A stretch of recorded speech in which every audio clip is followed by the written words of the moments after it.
চোখ রাখবো পরবর্তী খবরে। ভাঙড়ে তৃণমূল নেতা খুনে একের পর এক গ্রেপ্তারি। 72 ঘন্টার মধ্যে একের পর এক গ্রেপ্তার করে ভাঙড়ে তৃণমূল নেতা রেজ্জাক খা হত্যাকাণ্ডের তদন্তে গতি আনল পুলিশ। সোমবার রাতে হাসনাবাদের সদরপুর এলাকা থেকে চকমরিচার বাসিন্দা রফিকুল খানকে গ্রেপ্তার করা হয়। রফিকুল এই হত্যাকাণ্ডের ষড়যন্ত্রে জড়িত বলেই পুলিশের দাবি। আর এই মুহূর্তে আমাদের সঙ্গে রয়েছে আমাদের প্রতিনিধি জাহেদ মিস্ত্রি। জাহেদ, এর আগে দেখেছি তৃণমূলের দুজনকে গ্রেপ্তার করতে, মানে তৃণমূলের দুজন নেতাকে গ্রেপ্তার হয়েছে এবং তারপরে আরো দুজন গ্রেপ্তার হয়েছে, আবারও একজনের রফিকুল খান বলে একজনকে গ্রেপ্তার করা হয়েছে। এর এর এই যে গ্রেপ্তার, ইনি কিভাবে গ্রেপ্তার হলো যদি জানাও। দেখো, পুলিশ সূত্রে যেটা আমরা জানতে পারছি যে এই যে ঘটনা, এই যে খুনের ঘটনা, রাজ্জাক খান খুনের ঘটনা, সেই খুনের ঘটনায় কিন্তু প্রথমে যেমনটা ধারণা করা হয়েছিল যে মোটামুটি 4 জন ছিল, কিন্তু পরে পুলিশ তদন্তে নেমে জানতে পারে যে 4 জনেরও কিন্তু অনেক বেশি সংখ্যক ছিল, প্রায় 5 থেকে 7 জন ছিল, এরকমটাই কিন্তু পুলিশ সূত্রে খবর। এবং ভাঙড়ে এই যে রাজ্জাক খান খুনের তদন্তে একের পর এক গ্রেপ্তার কিন্তু জারি রেখেছে পুলিশ। আমরা দেখেছি প্রথমেই রাজ্জাক খান খুনের ঘটনায় মোফাজ্জল মোল্লা তাকে গ্রেপ্তার করেছিল এবং তাকে জেরা করার পরে ফোনের যে টাওয়ার লোকেশন, সেই টাওয়ার লোকেশন ট্র্যাক করে আজহার উদ্দিন মোল্লা, জাহান আলী খান এবং রাজু মোল্লাকে গ্রেপ্তার করেছিল পুলিশ। এ পর্যন্ত গতকাল পর্যন্ত আমরা দেখেছি মোট 4 জনকে গ্রেপ্তার করেছিল এবং সেই সংখ্যা গতকাল রাতে কিন্তু বেড়ে দাঁড়িয়েছে 5।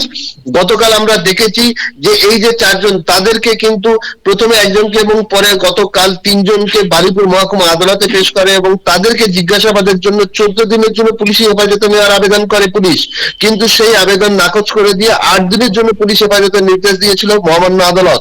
এবং গতকাল তাদেরকেও জিজ্ঞাসাবাদ করে পুলিশ এবং তাদেরকে জিজ্ঞাসাবাদ করে যে 4 জনকে গ্রেপ্তার করেছিল সেই 4 জনকে জিজ্ঞাসাবাদ করে গতকাল গভীর রাতে একেবারে দক্ষিণ 24 পরগনার এই যে ঘটনা ভাঙড় থেকে অনেকটাই দূরে উত্তর 24 পরগনায়, সেখান থেকেই কিন্তু আরো একজনকে গ্রেপ্তার করে এবং তার বয়স আনুমানিক 37 বছর। এই 37 বছরের রফিকুল খাঁ চকমরিচার বাসিন্দা, সেও কিন্তু এই চকমরিচার বাসিন্দা এবং তাকে গতকাল রাতে উত্তর 24 পরগনার হাসনাবাদ সাদারপুর এলাকা, সেখান থেকে গ্রেপ্তার করে পুলিশ।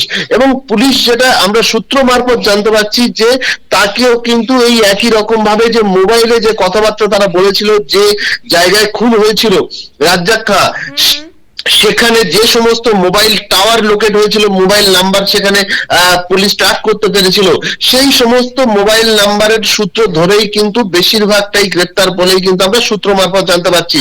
তবে পুলিশের যে ফরেনসিক টিম এবং মেটাল ডিটেক্টর দিয়ে তারা সেই সমস্ত জায়গা সার্ভে করেছিল এবং পুলিশের যে সমস্ত সোর্স আছে, পুলিশ কুকুর নিয়ে সেখানে পুরো তদন্ত যে চালিয়েছিল, পুলিশের যে সোর্স আছে সেই সমস্ত সোর্সকে ব্যবহার করে কিন্তু একের পর এক গ্রেপ্তার কিন্তু পুলিশ চালিয়ে রেখেছে।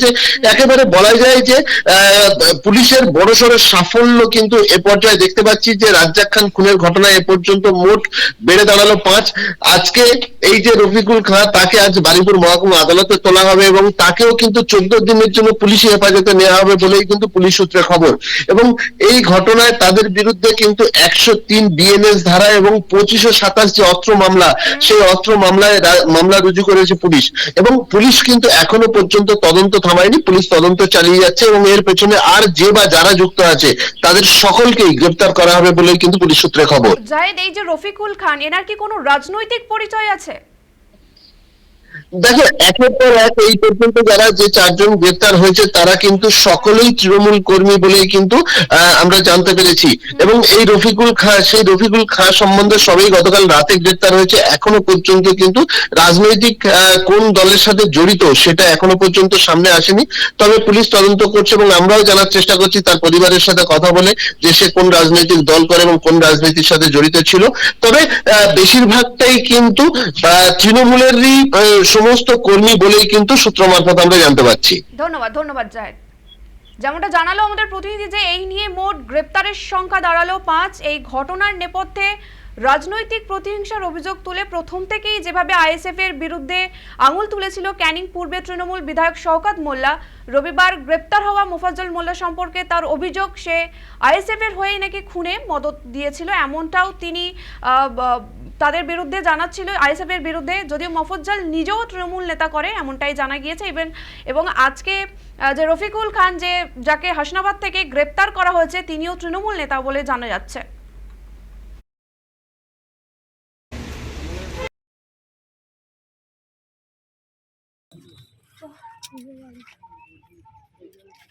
আপনি যুক্ত ছিলেন? না আপনাকে ধরলো কেন?